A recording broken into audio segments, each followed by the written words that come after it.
So mag-play sa among mga bow, down bow, up bow o pizzicato to pluck the strings. Sige, down bow taon na inday. Sige. Sige. Second string, down bow. Third string, down bow. Fourth string, down bow.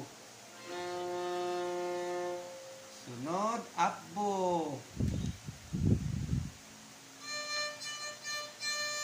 Second string, up bow.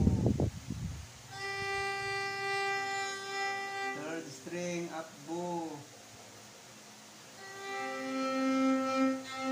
Fourth, up bow. Very good. Next is kaming pizzicato to pluck the string. Pluck. Saan pag-pluck the strings? Sige pa, pluck pa. Okay, mo na yung pizzicato to pluck the strings sa violin. Very good. So, mo tayo mo up bow, down bow o pizzicato.